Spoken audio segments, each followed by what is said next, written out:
हम देखेंगे कक्षा 10 के निर्देशांक ज्यामिति और इसमें मुख्य सूत्र हम देखेंगे दोस्तों। यहाँ पर देखिए दूरी सूत्र, मध्य बिंदु सूत्र और विभाजन सूत्र, तीनों सूत्रों को हम देखेंगे और निर्देशांक ज्यामिति को अच्छी तरीके से समझेंगे क्या होती है। सबसे पहले तो हम यहाँ देख रहे हैं दूरी सूत्र, डिस्टेंस फॉर्मूला। अभी डिस्टेंस फॉर्मूला क्या है इसको समझते हैं। कोई दो बिंदु दे रखे हैं, पहला बिंदु है इसमें ए और दूसरा बिंदु है बी। जैसे एक बिंदु ये, एक बिंदु, इन दोनों के बीच की जो दूरी होती है वो किस प्रकार से ज्ञात करेंगे उसका सूत्र है। अब जो पहला जो बिंदु है उसको पहले मान को x1 और y1 बोलेंगे और दूसरे को x2 और y, इस प्रकार से इनको बोलेंगे। और तो इसका जो दूरी सूत्र है वो इस प्रकार से है, d बराबर √x2 - x1 का whole square plus y2 - y1 का होल स्क्वायर। ये दूरी सूत्र के नाम से जाना जाता है। इसको ही दूरी सूत्र बोलते हैं। निर्देशांक ज्यामिति में इससे दूरियां निकाली जाती है दो बिंदुओं के बीच में। जैसे कोई दो शहर हैं उनके बीच में दूरी निकालनी तो निर्देशांक ज्यामिति उसमें फिट करके निकाल सकते हैं, या फिर दो कोई बिंदु है ग्राफ के अंदर तो उसके मान रख कर भी उनके बीच की दूरी हम निकाल सकते हैं। ये निर्देशांक ज्यामिति में दूरी निकालने का सूत्र है। ठीक है। अब इसके बाद में आता है कि ये सूत्र पाइथागोरस प्रमेय पर आधारित है। सबसे पहली बात ये पाइथागोरस प्रमेय, क्योंकि अंडर रूट आ गया तो अंडर रूट किस में लगता है, पाइथागोरस प्रमेय। कर्ण स्क्वायर बराबर आधार स्क्वायर प्लस लंबी स्क्वायर। हम जानते हैं कर्ण स्क्वायर बराबर आधार स्क्वायर प्लस लंबी स्क्वायर होता है। तो इसमें ही क्या होता है, अंडर रूट आता है। तो इसमें ये पाइथागोरस प्रमेय पर आधारित है। अब इसमें उदाहरण के लिए एक उदाहरण दे रखा है और इसमें समझा रखा है कि ए एक बिंदु है 1 2 और बी बिंदु है 4 और 6। इसका मान रख दिया, जैसे कि 1 और जो दो बिंदु है तो उसके मान है 1 और 2।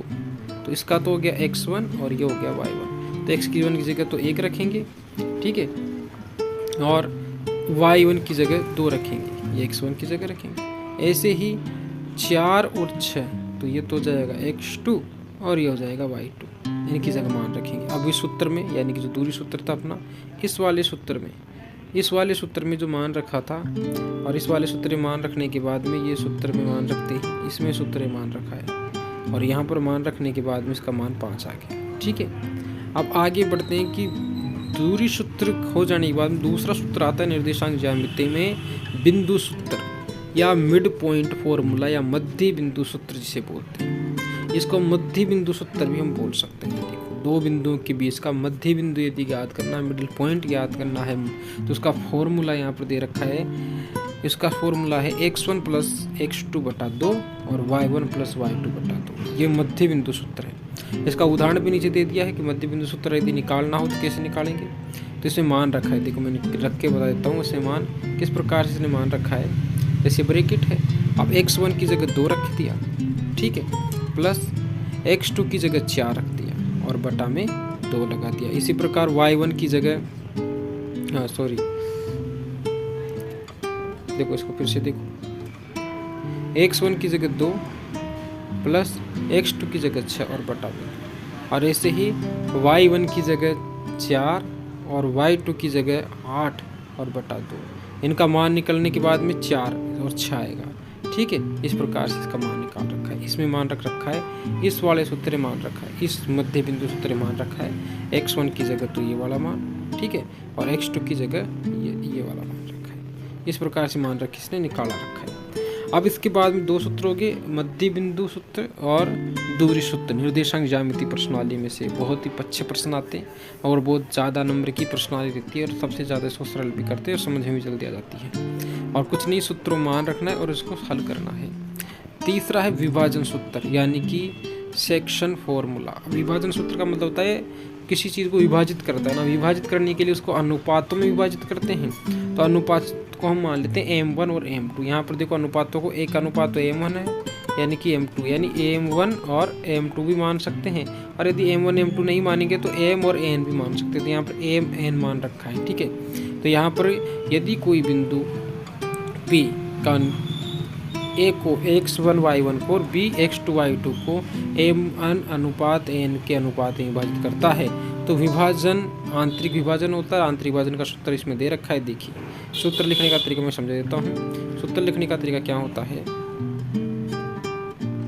जो सूत्र लिखने का तरीका होता है वो देखो यहाँ पर समझाता हूँ। पहले तो लिखेंगे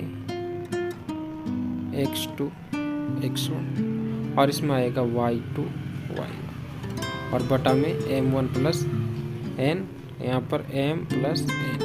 अब ये m यहाँ जाएगा और ये n यहाँ जाएगा, ये m यहाँ जाएगा, ये n यहाँ जाएगा। इस प्रकार से इसमें सूत्र में एक देख भी सकते हो, सूत्र दे रखा है ये वाला।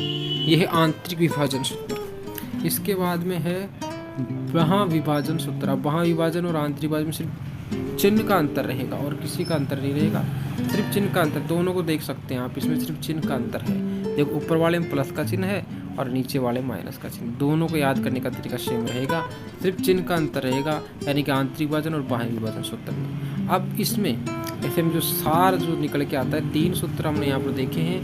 पहला तो है दूरी सूत्र, यानी 2 बिंदुओं के बीच की दूरी, मध्य बिंदु यानी बीच का बिंदु यदि याद करना हो, और विभाजन सूत्र यानी कि 2 बिंदुओं के में मध्य में कोई विभाजन करना हो तो उसका सूत्र हमने देख लिया। जो 2 विभाजन 2 प्रकार के होते हैं, एक तो आंतरिक विभाजन और एक बाह्य विभाजन। तो एक तो होता है बाह्य विभाजन और एक होता है आंतरिक विभाजन। ठीक है, तो हमने इस सूत्रों को हमने देखा है, तो हम फिर से देख लेते हैं। हमने इसमें निर्देशांक ज्यामिति हमने देखा है, निर्देशांक ज्यामिति में हमने दूरी सूत्र देखा है, दूरी सूत्र आपका ये हो गया। और इसके बाद में हमने देखा है बिंदु सूत्र, बिंदु सूत्र आपका ये हो गया। और फिर इसके बाद में विभाजन सूत्र, जो पहले तो आंतरिक विभाजन का और फिर बाह्य विभाजन का हमने सूत्र देखा है। धन्यवाद।